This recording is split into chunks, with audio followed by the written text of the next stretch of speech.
नमस्कार मित्रांनो, श्री स्वामी समर्थ. घरच्या मंदिरात जळणारा दिवा, घंटी रोज धुणाऱ्या प्रत्येकाने काळजीपूर्वक ऐका, नाहीतर संपूर्ण घर उद्ध्वस्त होईल. चुकूनही तुमच्या देवघरातील मूर्ती आणि दिव्यासोबत ही चूक कधीच करू नका, नाहीतर अनर्थ होईल, विनाश होईल.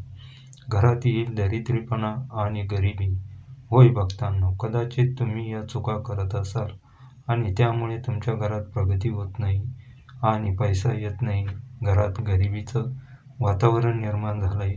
वारंवार प्रयत्न करूनही यश मिळत नाही. तर त्यामागचं खरं कारण काय आहे, हे आज आपण या व्हिडिओच्या माध्यमातून जाणून घेणार आहोत. काही लोक पवित्र वस्तूंचा आदर करून त्या मंदिरात ठेवतात आणि तिथे सर्वात मोठी चूक करतात. म्हणून प्रिय भक्तांनो, आजच्या या व्हिडिओमध्ये आम्ही तुम्हाला सांगणार आहोत की पूजेच्या मंदिरात कोणत्या वस्तू ठेवाव्यात आणि कोणत्या ठेवू नयेत. तर पहिली वस्तू आहे, मंदिरात दिवा किती वाजता लावावा. 2 आहे, दिवा लावताना कोणता मंत्र म्हणावा. 3 आहे, घंटा सकाळी वाजवावी की संध्याकाळी वाजवावी. 4, शंख केव्हा आणि किती वेळा वाजवावा. 5, शंख वाजवताना कोणता मंत्र म्हणावा. या सर्व गोष्टी आम्ही एकामागोमाग एक सांगणार आहोत. प्रिय भक्तांनो, आम्ही तुम्हाला हेही सांगणार आहोत की पूजेच्या मंदिरातील दिवा रोज का धुवावा का नाही, मंदिरात किती मूर्त्या ठेवाव्यात, या 7-8 महत्त्वाच्या गोष्टी सविस्तर चर्चा करणार आज आपण. म्हणून या महत्त्वाच्या माहितीचा लाभ घ्या. बऱ्याच जणांना पडणारा प्रश्न म्हणजे, रोज आम्ही खूप पूजा करतो पण त्याचा काहीही फायदा होत नाही, उलट नुकसान होतं. प्रत्येक जण कोणत्या ना कोणत्या देवाची पूजा करत असतो आणि त्याचा लाभही मिळतो. पण तुम्हाला माहीत आहे का, लहान चुका तुमच्या पूजेचा संपूर्ण फायदा मिळण्यात अडथळा आणू शकतात. या चुका नकळत होतात आणि आपण त्याच्याकडे दुर्लक्ष करतो. आपल्या शास्त्रामध्ये या गोष्टीचा विशेष उल्लेख केला गेला आहे, जेणेकरून आपण पूजेमध्ये पूर्ण फल प्राप्त करू शकतो. आजच्या या व्हिडिओमध्ये आज आपण घराच्या मंदिरातील दिवा आणि घंटीचा योग्य उपयोग व त्यांच्या देखभालीबद्दल चर्चा करू. दिवा रोज धुवावा का. आठवड्यातून 1-2 वेळा. धातूचा दिवा असेल तर तो कधी स्वच्छ करावा. मातीचा दिवा कोणत्या प्रसंगी वापरावा. मंदिरात कोणत्या प्रकारची घंटी असावी. घंटी किती वेळा वाजवावी आणि केव्हा वाजवावी. संध्याकाळच्या पूजेची घंटी वाजवावी का. या सर्व प्रश्नांची उत्तरे आज तुम्हाला व्हिडिओमध्ये मिळतील. सर्वप्रथम आपल्या मातीच्या दिव्याबद्दल बोलूया. हा दिवाळी आणि इतर धार्मिक सण, पूजा, अनुष्ठान यासाठी प्रामुख्याने वापरला जातो. घराच्या मंदिरात किंवा दाराजवळ हा दिवा लावणे अत्यंत शुभ मानले जाते. पण मंदिरात ठेवल्यास याच्यासोबत काही नियम जोडलेले असतात. मातीचा दिवा शुभतेचे प्रतीक मानला जातो. तो तुम्ही घराच्या मंदिरात वापरू शकता, कारण तो कोणत्याही वस्तुदोषाला कारण ठरत नाही. पण तो वापरण्याचा एक नियम आहे. मातीचा दिवा एकदा जळाल्यानंतर तो पुन्हा मंदिरात ठेवू नये. प्रत्येक वेळी नवीन मातीचा दिवा वापरणे शुभ मानले जाते. भक्तांनो, पुढे या व्हिडिओमध्ये पाहूया की मंदिरातील घंटी कधी आणि कशी स्वच्छ करावी, तसेच ती किती वेळा वाजवावी. म्हणून व्हिडिओ शेवटपर्यंत नक्की पहा. धातूच्या दिव्याबद्दल बोलायचे झाल्यास, तुम्ही पाहिले असेल की लोक पितळ किंवा तांब्याच्या दिव्याचा वापर करतात. हे दिवे केवळ सुंदर दिसतात असे नाही, तर त्यांचे धार्मिक महत्त्वही आहे. जर तुम्हीही हे दिवे वापरत असाल तर त्यांची स्वच्छता फार महत्त्वाची आहे.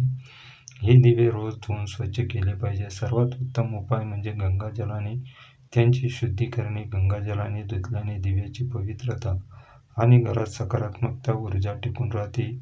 या सवयीत अंतर्भूत करा, कारण आठवड्यातून 1-2 वेळा धुण्याने त्यांची पूर्ण शुद्धी होत नाही. आता घरच्या मंदिरातील घंटीसंबंधी बोलूया. घरच्या मंदिरात सहसा पितळाची घंटी असते.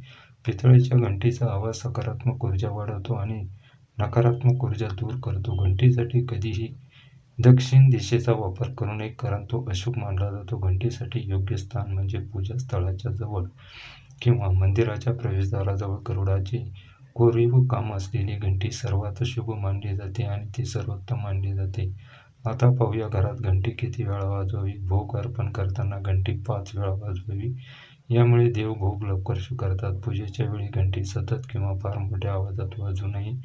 ती केवळ 2-3 वेळा वाजवावी. घंटी नेहमी उजव्या हाताने वाजवावी आणि तोंड समोरच्या दिशेत असावे. घंटी दक्षिण दिशेत ठेवू नये, कारण ती कोणत्याही पूजेच्या सामग्रीसाठी अशुभ मानली जाते. मंदिरात घंटी ठेवताना तिचे तोंड पूजास्थळाच्या दिशेने असावे. घंटी फक्त सकाळच्या पूजेमध्ये वाजवावी. संध्याकाळच्या पूजेमध्ये घंटी वाजवणे शुभ मानले जात नाही.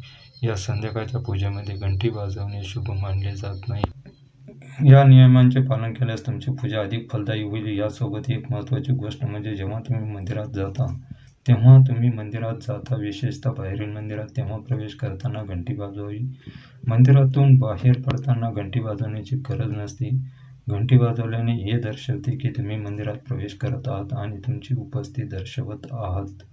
एकदा घंटी वाजवल्याचा अर्थ असा होतो की तुम्ही देवाच्या दरबारात प्रवेश केला आहे आणि आता तुम्ही त्यांची पूजा करू शकत आहात. जर तुम्ही 2 वेळा घंटी वाजवली तर याचा अर्थ असा होतो की तुमची प्रार्थना 2 वेळा घंटी वाजवली तर याचा अर्थ असा होतो की तुमची प्रार्थना किंवा मनातील गोष्ट देवासमोर मांडत आहात. चला तर भक्तांनो, आता आपण तुम्हाला काही अशा गोष्टी सांगणार आहोत त्या कदाचित तुम्हाला कोणीच सांगणार नाही.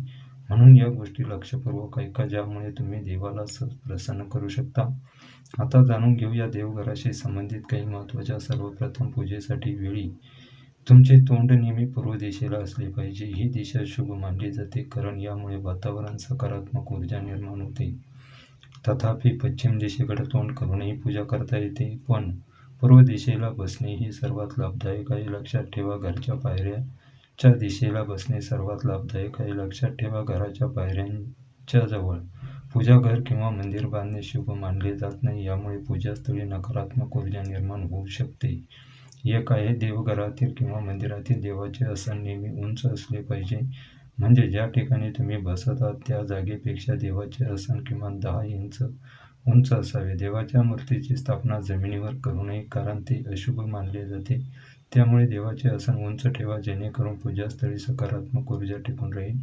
ऊर्जेचा प्रभाव योग्य दिशेने राहील. 2. पूजेच्या वेळी नेहमी गलिच्छ किंवा चटईवर बसावे. हे केवळ शुभदायक असते, पण यामुळे पूजा करताना एकाग्रता आणि श्रद्धाही वाढते. भक्त छोट्या आसनावर बसूनही पूजा करू शकतात, पण हे सुनिश्चित करा की तुमचे आसन देवाच्या आसनापेक्षा उंच नसावे. यामुळे देवावरील श्रद्धा आदर व्यक्त करतो. 3. शेवटची आणि महत्त्वाची गोष्ट म्हणजे पूजा घरात कधीही कोमजलेले किंवा वाळलेले फूल ठेवू नका. असे फूल पूजेसाठी अशुभ मानले जाते. नेहमी ताजे आणि उमलेले फूलच पूजेमध्ये वापरावे. जेव्हा पूजा घरातील फुले कोमेजतात किंवा काळी पडतात तेव्हा ती फुले मातीत पुरण्याचा सल्ला दिला जातो, ज्यामुळे नकारात्मक ऊर्जा दूर होते आणि तुमच्या घरातील पवित्रता टिकून राहते. भक्तांनो, ज्या खोलीत तुम्ही झोपता त्या खोलीत कधीही घराचे मंदिर बनवणे योग्य मानले जात नाही. जर झोपण्याच्या खोलीत मंदिर बांधण्याशिवाय पर्याय नसेल तर तुम्हाला तेच करायचे असेल तर रात्री मंदिर झाकून ठेवा. तुम्ही मंदिरावर पडदाही लावू शकता. या नियमाचे पालन केल्यास घरात शांतता आणि समृद्धी राहते आणि तुमच्या पूजेमध्ये गाढ एकाग्रता प्राप्त होते. सनातन परंपरेनुसार कोणत्याही देवी देवतांची पूजा कधीही काळे कपडे परिधान करू नये. असे मानले जाते की काळे कपडे घातल्याने मनात नकारात्मक विचार उत्पन्न होतात. ते पूजेच्या ऊर्जेला प्रभावित करू शकतात. त्यामुळे नेहमी शुभ आणि हलक्या रंगाचे कपडे परिधान करा, ज्यामुळे मन शांत आणि सकारात्मकता राहील. चला भक्तांनो, सर्वप्रथम आपण घराच्या पूजा मंदिरात ठेवण्यास योग्य नसलेल्या काही वस्तूंबद्दल महत्त्वपूर्ण निर्णय जाणून घेऊया. पहिली गोष्ट आहे, घराच्या पूजा मंदिरात एकाच देवी देवतेच्या एकापेक्षा जास्त मूर्ती किंवा फोटो ठेवू नये. यामुळे ऊर्जा संतुलन एकापेक्षा जास्त मूर्ती किंवा फोटो ठेवू नये. यामुळे ऊर्जा संतुलन बिघडू शकते आणि पूजेचा परिणाम कमी होऊ शकतो. फक्त एक मूर्ती किंवा एक फोटो ठेवा, जेणेकरून भगवंताची ऊर्जा योग्य प्रकारे तुमच्या जीवनात येईल. दुसरी गोष्ट आहे, शिवलिंगाच्या पूजेसंदर्भात काही महत्त्वाचे नियम आहे. घरात शिवलिंग ठेवणे अत्यंत पवित्र मानले जाते, पण त्यासाठी योग्य दिशा आणि पद्धत पाळणे आवश्यक आहे. शिवलिंग नेहमी उत्तर आणि पूर्व दिशेला ठेवावे, जेणेकरून त्याची पूजा योग्य परिणाम देईल. शिवलिंग गर्दीच्या किंवा अस्वच्छ ठिकाणी ठेवू नये. तिसरी गोष्ट, देवाच्या तुटलेल्या मूर्ती ठेवू नयेत. पूजेच्या ठिकाणी ठेवलेल्या मूर्ती किंवा फोटो नेहमी सुचित असले पाहिजे. जर एखादी मूर्ती किंवा फोटो तुटलेला असेल तर ते पूजेच्या स्थानावरून काढून टाका. तुटलेली मूर्ती देवाच्या पवित्रतेला बाधा आणू शकते. आणि पूजास्थळातील ऊर्जा प्रभावित होऊ शकते. त्यामुळे अशा मूर्तींना योग्य प्रकारे विसर्जित करा, जेणेकरून घरात ऊर्जा राहील. पूजास्थळी शंख, गोमती चक्र आणि एका पात्रात पाणी ठेवणे शुभ मानले जाते. सकारात्मक शंख म्हणजे भगवानाच्या आशीर्वादाची ध्वनी, तसेच गोमती चक्र घरात समृद्धी आणते आणि पाणी घरातील ऊर्जा शुद्ध ठेवते. या पाण्याला नियमित बदलत राहा आणि शंख, गोमती चक्र स्वच्छ ठेवा. पूजास्थळी नेहमी स्वच्छ आणि पवित्र ठेवा. अस्वच्छतेमुळे नकारात्मक ऊर्जा वाढते, त्यामुळे पूजेचा प्रभाव कमी होतो. दररोज पूजास्थळी स्वच्छ ठेवा, जेणेकरून वातावरण सकारात्मक राहील. पूजास्थळ व्यवस्थित आणि सुंदर ठेवा, जेणेकरून ध्यान करताना अडथळा येऊ नये. पूजास्थळ घरात योग्य ठिकाणी असावे. घराच्या उत्तर-पूर्व दिशेत पूजास्थान ठेवणे अत्यंत शुभ मानले जाते. ही दिशा घरात सकारात्मक ऊर्जा निर्माण करते आणि पूजेचा प्रभाव वाढते. पूजास्थळ कधीही बेडरूम किंवा स्वयंपाकघराच्या जवळ ठेवू नये, कारण अशा ठिकाणी नकारात्मक ऊर्जा असू शकते. पूजास्थळाच्या आजूबाजूचे वातावरण स्वच्छ आणि शांत असावे, जेणेकरून पूजा ध्यान यामध्ये कोणताही व्यत्यय येऊ नये. एक दिवा कोणत्या दिशेला लावावा? दिवा पूर्व किंवा उत्तर दिशेला तोंड करून लावणे शुभ मानले जाते. दक्षिण दिशेला तोंड करून दिवा लावू नये, कारण ती दिशा यमाची दिशा मानली जाते. 2. तेल, तूप कोणते वापरावे? पूजा दिव्यासाठी शुद्ध तूप सर्वात श्रेष्ठ मानले जाते. त्यानंतर तिळाचे तेल अतिशय पवित्र मानले गेले आहे. रोज वेगवेगळे तेल बदलणे टाळावे. 3. दिव्याची वात कशी असावी? कापसाची वात नेहमी उत्तम मानली जाते. दक्षिणमुखी दिवा लावताना एकच वात लावतात. देवासाठी दिवा लावताना 2, 4 किंवा 5 वात लावणे मंगलकारी मानले जाते. 4. दिवा कधीही लावावा? सकाळी पूजा झाल्यानंतर किंवा संध्याकाळी सूर्यास्ताच्या वेळी दिवा लावणे आवश्यक. दिवा लावल्यानंतर तो विझू नये, पूर्णतेची जळावी, हे शुभ मानले जाते. मध्येच विझला तर पुन्हा नवा दिवा प्रज्वलित करावा. 5. दिव्याजवळ शुद्धता व नियम. दिव्याखाली आसन ठेवावे. दिव्याजवळ चुकूनही चप्पल, झाडू, कचरा ठेवू नये. दिव्याला हात लावण्यापूर्वी हात धुवावे. तुपाचा दिवा. देवाच्या उजव्या हाताला आपण देवाकडे तोंड करून बसलो तर आपल्या डाव्या बाजूला पण देवाच्या उजव्या बाजूला ठेवावा. तुपाचा दिवा मंगल, सुख, समृद्धी, लक्ष्मी प्राप्ती यासाठी मानला जातो. तेलाचा दिवा. सरसोचं तेल. देवाच्या उजव्या हाताला आपण देवाकडे तोंड करून बसलो तर आपल्या उजव्या बाजूला पण देवाच्या डाव्या बाजूला ठेवावा. तेलाचा दिवा नकारात्मक शक्ती, दारिद्र्य, दृष्ट शक्तीचा नाश करण्यासाठी मानतो. तर मित्रांनो, व्हिडिओ आवडला असेल तर व्हिडिओला एक लाईक करा. चॅनलला नवीन असाल तर चॅनलला सबस्क्राईब करा. श्री स्वामी समर्थ मित्रांनो. जय हिंद.